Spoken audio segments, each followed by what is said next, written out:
प्यार में इतना दर्द किसी को ना मिले। ये कहानी शुरू होती है एक ऐसे लड़के की जिसे उसके प्यार में 2 बार इनकार मिला, लेकिन आज भी शायद उस लड़की को भुला नहीं पाया। तो आइए शुरू करते हैं अमन और रीता की सैड लव स्टोरी।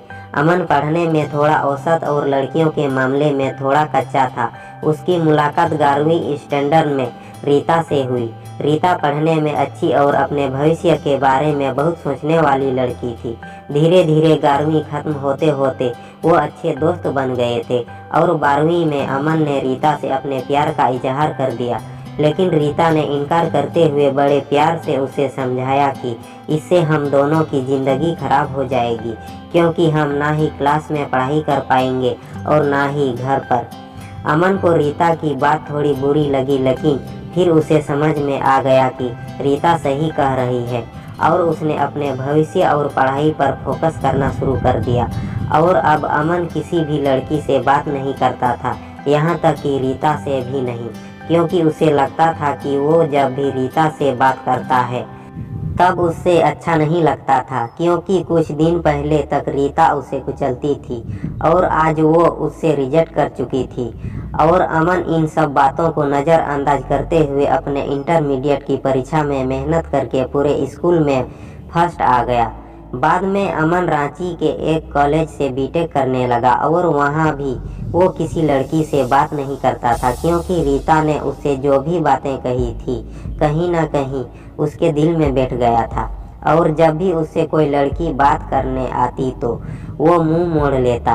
वो धीरे धीरे अपने पढ़ाई में और भी अच्छा होता गया और आखिरी में आते आते वो अपने कॉलेज में भी टॉप 10 की लिस्ट में आ गया और उससे कॉलेज से प्लेसमेंट भी मिल गई और वो जॉब करने फिर से मुंबई चला गया। मुंबई एक बहुत ही बड़ा शहर है जहाँ एक मोहल्ले के लोग दूसरे मोहल्ले वाले को नहीं जानते हैं।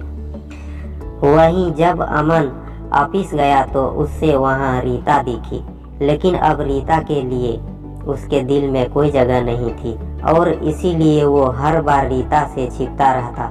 इसीलिए नहीं क्योंकि वो उससे नाराज था, बल्कि इसीलिए क्योंकि वो फिर से रीता की ज़िंदगी में नहीं आना चाहता था। लेकिन वो कहते हैं ना कि भगवान की मर्जी के आगे किसी की नहीं चलती।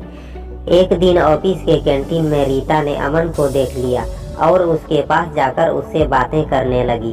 अमन के पास भी रीता से बात करने के अलावा और कोई विकल्प नहीं था। अमन और रीता का अधूरा प्यार, दोनों के दिल में पिछले 4 सालों से जो भी दर्द था उन्होंने एक दूसरे को बताया और खूब सारी बातें की। रीता ने उसे बिछड़ने के बाद अपने सफ़र के बारे में बताया और अमन से उसके बारे में पूछा, जिसके बाद अमन को कहीं ना कहीं लगने लगा था कि रीता गलत नहीं थी और अमन को फिर से रीता से प्यार हो जाता है। कुछ दिन बीतता है और दोनों की दोस्ती और भी गहरी हो जाती है। और एक दिन अचानक अमन रीता से बात करते करते उसे अपने प्यार का इजहार कर देता है, लेकिन रीता फिर इनकार कर देती है। और जब अमन उससे इसकी वजह पूछता है तो वो बताती है कि उसकी शादी तय हो गई है और 1 महीने बाद वो ये जॉब छोड़ देगी। जब ये बात अमन को पता चली तो वो एक बार फिर टूट गया, जिसके बाद वो अपने आप को संभाल नहीं पाया और एक चिट्ठी रीता के लिए छोड़कर चला गया। और रीता उस खत को पढ़ती है जिसमें लिखा था, मेरी प्यारी रीता, मैं तुमसे बहुत प्यार करता हूँ, लेकिन शायद तुम मेरी ज़िंदगी में नहीं हो, इसीलिए तो मैंने तुम्हें 2 बार खोया है। कोई भी इंसान इतना बदनसीब कैसे हो सकता है कि अपने प्यार को 2 बार खोए। मैं नहीं जानता कि मैं तुमसे दूर रह के जी पाऊंगा कि नहीं, लेकिन अगर तुम्हें किसी और से शादी करके देख लूँगा तो पक्का जी नहीं पाऊंगा। इसीलिए मैं तुम्हें और इस शहर दोनों को छोड़ के जा रहा हूँ। शायद तुम मुझे भूल जाओ, लेकिन दूसरी बार मिलने के बाद मैं तुम्हें कभी नहीं भूल पाऊंगा। मैं भगवान से प्रार्थना करूँगा कि वो तुम्हें और तुम्हारे होने वाले पति को हमेशा खुश रखे। तुम्हारा प्यारा अमन। खत पढ़ने के बाद रीता रोने लगी और अमन को बहुत ढूंढा पर वो कहीं भी नहीं मिला।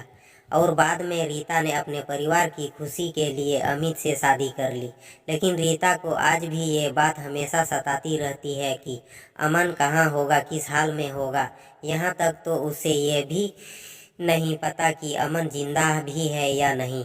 एक तरफ रीता अंदर ही अंदर घुटती रहती है, लेकिन दूसरी तरफ वो एक परफेक्ट बहू, परफेक्ट पत्नी और परफेक्ट माँ भी है, जिसे उसके परिवार वाले हमेशा प्यार करते हैं और हमेशा प्यार करते रहेंगे। हमें ये तो नहीं पता कि रीता ने 12वीं स्टैंडर्ड में या जब टाइम पर अमन को ठुकरा के गलत किया या सही, लेकिन अमन ने ये साबित कर दिया कि वो रीता से सच्चा प्यार करता था और इस बात का एहसास शायद अब रीता को भी हो चुका था और इसीलिए शायद आज तक रीता अपने आप को माफ़ नहीं कर पाई।